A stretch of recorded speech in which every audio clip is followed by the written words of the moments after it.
The British ambassador to Yemen is concerned about the measures and practices implemented by the Houthi militia, which is going to harm the ability of Yemeni women to maintain jobs and will harm Yemen's economy. This report has more details.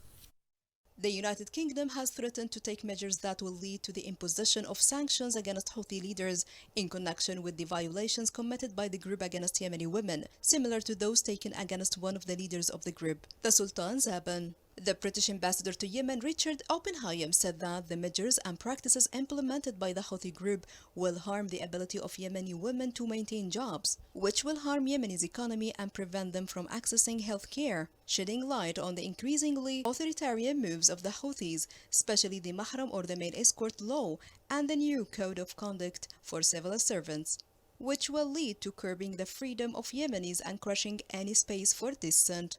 Oppenheim spoke about the personality of Yemeni women with admiration. He described her as a very strong and intelligent woman and stressed that Yemen needs women to benefit from their talents and support them.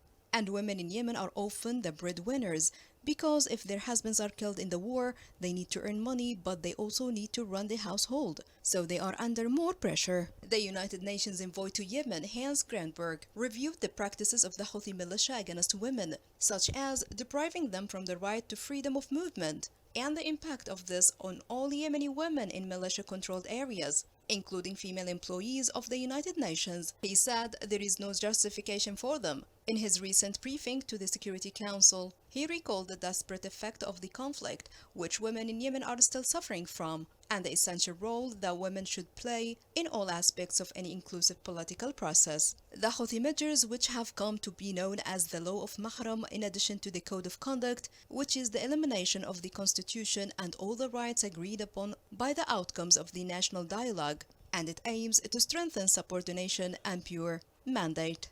Women are the biggest losers because the Houthi militias reinforces in the law of code of conduct their enslavement and degradation. And economically, this will cause the family greater financial burdens because many working women will not be able to move or be treated in another region. It's a demonic code that enslaves women and Yemenis.